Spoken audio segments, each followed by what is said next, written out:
I'm sorry I don't have time to talk. I'm late for work. You have just a few minutes and a cup of coffee? Well, I tell you, I'm really in kind of a hurry. Oh, well, then just make it instant. Yeah, but Phyllis, you don't understand. In a couple of minutes, I'm going to be late for work. No, I'm not. I am. What is it? Mary, I'm in a real bind. I've got a deadline, and you've just got to help me. What do you need? A cup of coffee. And Ted Baxter. Ted Baxter? Yes, to give a talk for my club. I'm in charge of guest speakers, and I don't have any guest speaker for tonight. So can you help me out? Tonight? Tonight. But that's tonight. I know. I guess you're entitled to the whole story. We had Dr. Herman Davis lined up. You know, the controversial psychiatrist who wrote that great book, Don't Be Embarrassed, about sex. But he backed out. He decided at the last minute he was uncomfortable with women. Well, I don't know. Ted's not very good at that sort of thing. But Mary, it's just talking. Yeah, well, it's just talking that Ted's not very good at. Mary, if I were in your position, you know that I would do anything I could to help me. Yeah. But I can see it's just too much trouble. Well, Phyllis, You look, really all right, find out let's just who say your that I could friends are. get Ted I mean, if you to ask agree to talk. somebody, How long would you need him to Because talk? I need him to talk 15 minutes. Well, I suppose I could get Murray to write something for him. Great. Oh, great. Our subject for tonight is the world today. Never mind the coffee, Mary. I'm really in a hurry. Do you really help me? I just wish there were something I could do for you. Phyllis, the only thing I need is to get to work. Listen, my car is in the shop. Do you think you could drive me to work? Oh, sure. What? Sure. Oh, thank you. Let's see, it's 20 minutes there, 20 minutes back. Sure, if it's really that important to you. Well, it would help. Okay, well, it'll take me 15 minutes to get ready, but if you really want me to... well, no, Phil, forget it, really. Well, look, I'll postpone things. I'll move them around. No, Phil, please. No, don't postpone anything. I'll drop them I'll if get there myself, necessary. really. Thanks, anyway. Oh, don't mention it. What are friends for? Murray, is the coffee ready yet? No, not yet, Lou. No coffee? We usually have coffee by 9 o'clock, and it's already... How come it's always the Minneapolis clock that's on the blink? Maybe it's because that's the clock we use all the time, Lou. I mean, if the Tokyo clock stopped, who'd notice? I need coffee. He almost made sense to me. Does anybody here know how to work this machine? I can do it. Where do you put the dime? It's not that kind of machine. Well, then I can't do it. Morning, everybody. Hi, Mayor. Mary, do you realize that if the Minneapolis clock was working, you'd be 15 minutes late? I'm sorry, Mr. Grant. Don't apologize now. Go make coffee now. You can apologize later. Coffee, right. Hi, Ted, I'm glad to see you. Coffee. Yes. Does anyone have a dime? See? I needed to open the cabinet. The handle's broken. Ted, I got a favor to ask of you. You remember my friend, Phyllis Lindstrom? Yeah, well, she is in charge of the guest speakers for her club, and she was wondering whether or not you would make a speech at her club. It's a woman's club. Well, if they wanted me, I assumed it was a woman's club. Well, gee, I don't know what to say, Mayor. I mean, I'd love to. Oh, Ted, thank you. Oh, it's nothing. You know, this could be a very interesting experience. I mean, talking in front of all those people in person, I mean.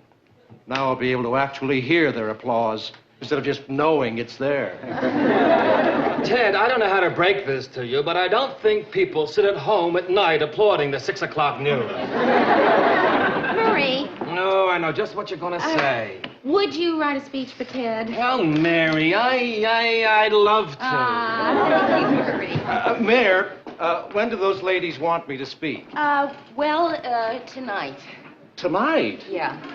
Well, that doesn't give me much time for him to prepare. But what is Ted supposed to talk about tonight? Oh, what difference does it make? They'll love me.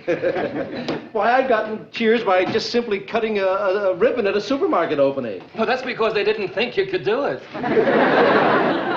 What the heck am I going to talk about? Well, I have this wonderfully amusing anecdote about what happened to me when I bought this suit. no, Ted, I think what they want is your personal view of the world situation. He doesn't have one. What they're going to get is my view of his personal view of the world situation. So all those ladies wanted me. Well, I better get to work. I've got to write today's news, Ted's speech, and finish my novel before 6 o'clock. Hurry, I didn't know you were writing a novel. Reading one. Newsroom. Oh, hi, Phil. Yes, it's all set for tonight. Ted will be there. No, forget it. You don't owe me a thing. 8 o'clock, Manning Hall. No, really, Phil, you don't owe me anything. Well, I tell you, there is one thing. I could use a ride home tonight about 7 o'clock. Oh, right, of course, the meeting. How could I forget that? No, don't not have your hair done, Phil, really. Yeah, I know. The buses leave every 24 minutes. Yes, Ted will be there. Bye-bye. Ted will be where? Oh, well, I just arranged for Ted to speak at a women's club. Mary, do me a favor. Next time you do something like this, you ask my permission first. Wait, no. I'll save you the trouble. Next time, the answer will be no. Well, okay, Mr. Grant, but why? Mary, a karate expert's hands can get him in a lot of trouble. Yeah. But what does that have to do with Ted? Those hands are considered a deadly weapon. It's the same with Ted's mouth.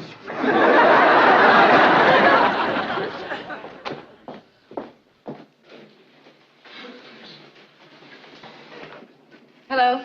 Hi. Were you waiting to see somebody? I'm waiting to see Miss Richards. I'm Miss Richards. Are you Miss Richards? Yes. I'm Dave Curson. I'm a publicity man. You've probably heard of me. No, I can't say that I have. Oh, I'm going to have to work on that. Well, would you like to sit down? Oh, thank you. Excellent. What can I do for you? Well, I saw your name on the board downstairs, and it said you were associate producer of the news. Yes. Congratulations. Well, thank you. I thought you'd be the person to see about getting some publicity. You see, I thought if I could get some of my clients on your news program, it would really help my business a lot. Oh, well, I think probably the man you should see is Lou Grant. He's in charge of the news. Was that Mr. Grant who just Yes. left? Yeah. I don't think I'm ready for Mr. Grant yet. I know what you mean. So, who are some of your clients? You've heard of the Midwestern Yo-Yo Association? Well, I tell you, Mr. Curson, I really don't see how a news program could help publicize yo-yos. I guess you're right. Well, look, here's my card. If you ever need any publicity for the station, just give me a call. Oh, Mr. Curson, the telephone number here is crossed out. Oh, I know that. You see, what happened is the printer made a mistake on the telephone number, so I got them for half price. If he'd only left my name off, I probably could have got them for nothing. Oh, bye. Is this a poll? Yes, it's a... Mayor, Yes, Ted? about tonight, do you think I ought to wear my dark blue suit or my tux? Oh, well, no, I think the blue suit will be fine. Okay. Mary, Yes. I was just wondering, I mean, if you're through with it, Yes. could I have my dime back? Who is it? It's me, Phyllis. Well, what's the matter? What's the matter? Yeah, is there something wrong? Is there something wrong? Phyllis, will you stop repeating everything I say and tell me what's the matter? Wait a minute.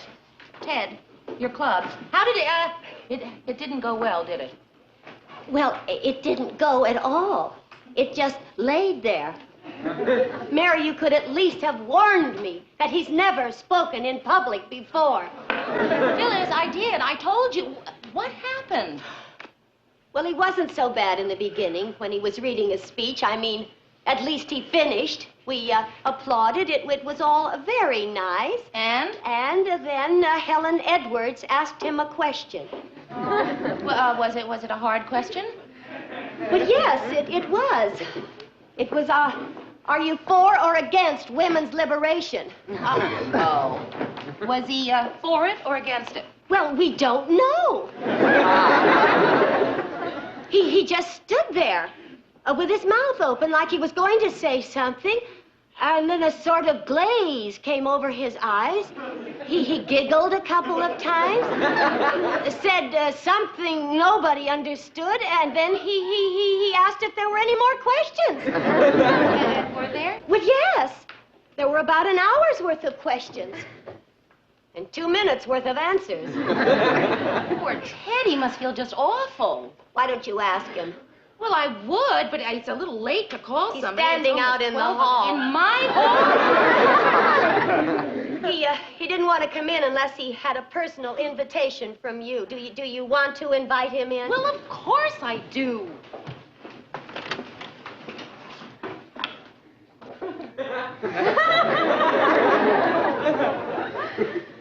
Ted, why don't you come in?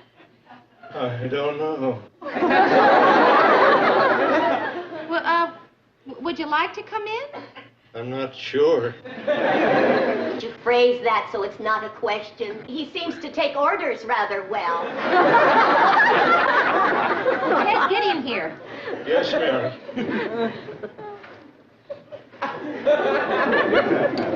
Can I take your coat? Another question. I don't know. I just don't know.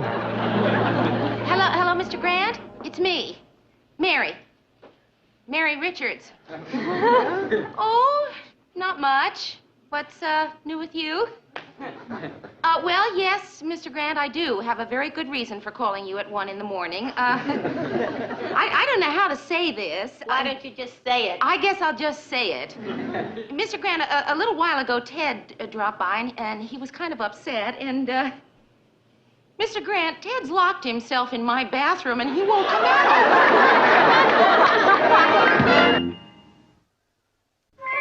So then what happened, Ted? So everything was going fine. They were attentive and laughing at what I was saying. Then I realized I wasn't saying anything funny. I should have worn my tux. Somehow you don't laugh at a man when he's wearing a tux. I don't know.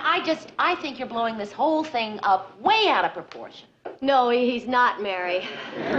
I was there. Yeah, but I mean, what does it matter if a few women laughed? I mean, how many could there have been anyway? 25. Actually, we're both right. There were 200 when he started. Mary, come into my office. We're just going to make coffee. They're just going to make coffee. Ted needs a drink. Oh, well, Mr. Grant, I Mary? really don't think that Ted's Mary? in any shape. Mary? What, Mr. Grant? When a man's in that kind of shape, he doesn't need milk and cookies. I got some brandy. Another glass, please. I never like to see anybody drink alone unless... Oh, I'm sorry. Yeah, I'm sorry. When I was a kid, the whole family used to practically live in the kitchen. I've got to get going. I just got rattled. I didn't know they were going to ask hard questions.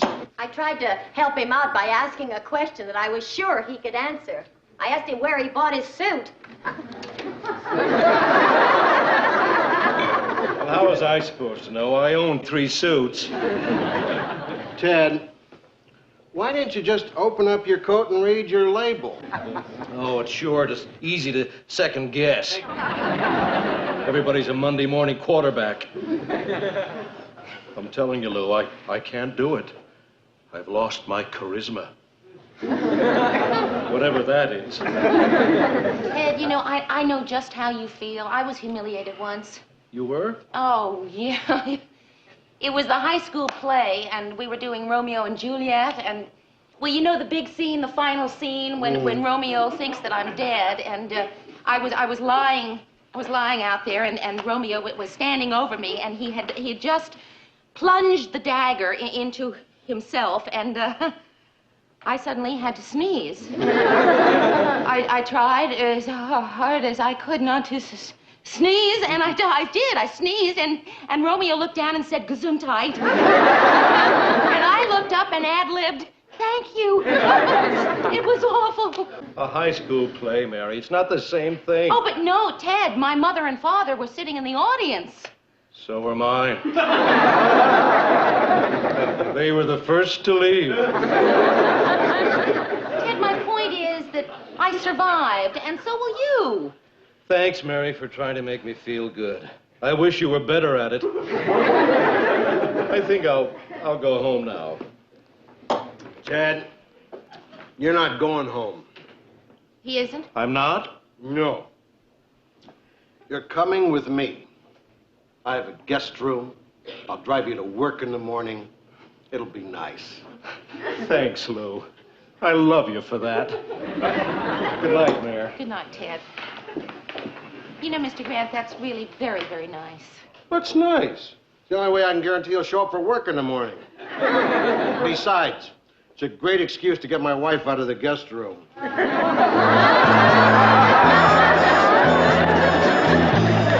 That was the senator making that statement at the airport today.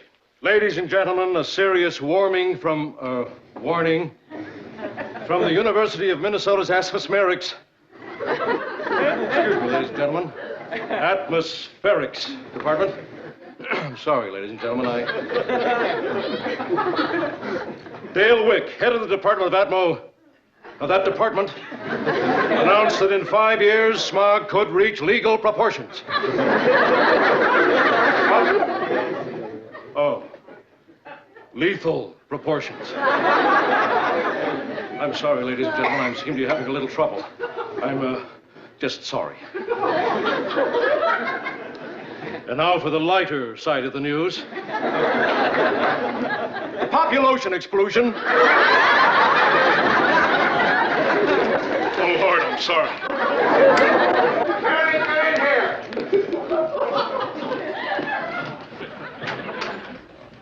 Yes, Mr. Grant? Sit down, Mary. The rating book came in for this week. Take a look at the 6 o'clock news rating.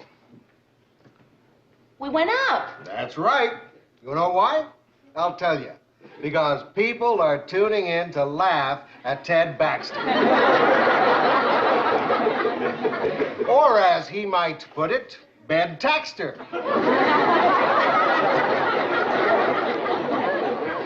He's become the thing to do. We're starting to catch on, Mary. But I don't want that. I don't want to do a successful comedy show with Mr. Blooper. I'd rather do an unsuccessful news show. Is that too much to ask, Mary? Mr. Grant, are you trying to say that I am to blame for this? I mean, all right, I admit I got Ted involved in that women's club, but I really don't see how that makes all of this my fault. Sit down. I didn't... Maybe, Mary, you haven't noticed this about me before, but I'm one of the few people in my field who doesn't have a peptic ulcer.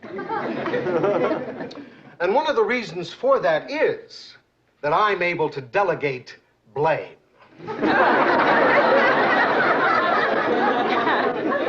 Nothing that goes wrong here is my fault. It's Ted's fault. It's Murray's fault. It's Gordy's fault. This is your fault. It is, isn't it? So fix it before it begins to look like it's my fault. This is Ted Baxter saying good nights and good newt. What was going on in there? Oh, you don't want to hear about it. I already did. Hi, Ted. You're just saying that to make me feel good. Hey, look, Ted, it was my fault. It was a slow news day. I just couldn't write anything exciting for you to read. Here. A revolution in South America, a crisis in the Far East, and an earthquake in Peru? No, Murray, it's not the news. It's me. I've lost something. Has anyone seen my hat? I think it's under Mary's coat. Ted, it's nighttime. I know. I'm just not in the mood to be recognized. Excuse me, aren't you... No, I'm not. I used to be. He still looks a lot like the...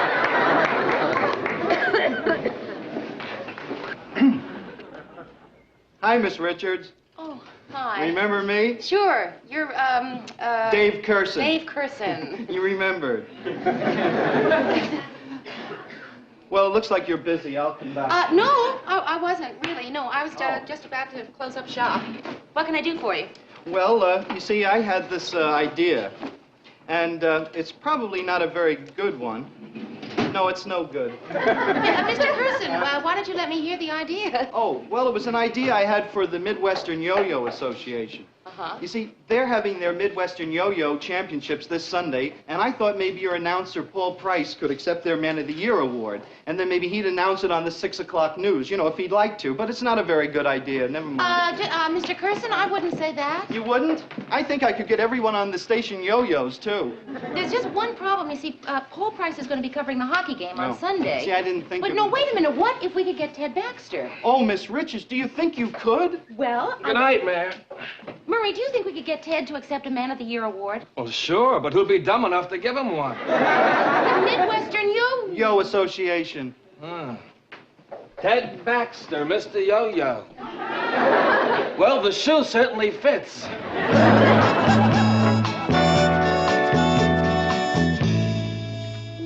Anybody got the correct time in Minneapolis? Subtract 15 hours from Tokyo and add a day. Thanks. Morning, Miss Grant. Morning. Can I help you with those? Yeah, I want you to answer these letters. Spam mail? Not exactly. Dear sir, the 6 o'clock news is an insult to my intelligence and a disgrace to television. I am not going to watch the show anymore. And neither are my mommy and daddy.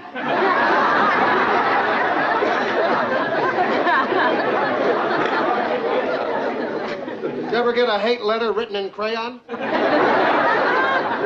Mr. Grant, have you seen Ted this morning? I think I might have some good news for you. My good news is I haven't seen Ted this morning. Oh, Lou. Got to see you about a couple of things. What is it, Ted? First of all, there are no bath towels in my dressing room again. There's no bath in your dressing room. That's the second thing I want to see you about. Who ever heard of an anchorman's dressing room without a bath? I want you to get on that right away, Lou. After all, it's not too much to ask for. I understand Cronkite's got a sauna.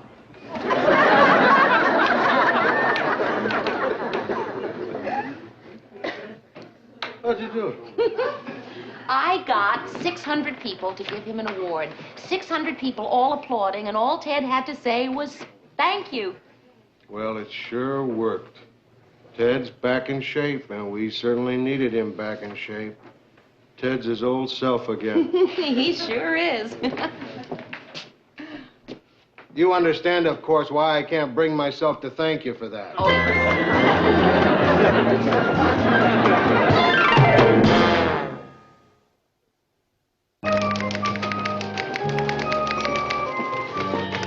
Hi, Miss Richards. Hi, Dave Curson. Dave Curson, remember me? Yeah. I got Ted Baxter's award back from the engraver. Oh. The towels are real nice, Lou. Thanks. You're welcome, Ted. Maybe the next time you can get me some cloth ones. Yeah. Ted, your award came back from the engravers, and Dave wanted to present it to you. Oh. Good luck. Oh, isn't it lovely? What does it say, Ted? To Ted Baxter, Oh, read the rest of it, Ted. Yo-Yo Man of the Year. Got any more of these little award things? As a matter of fact, I do. You see, I have another group here. It's the Minneapolis Association of Shoe Repairmen.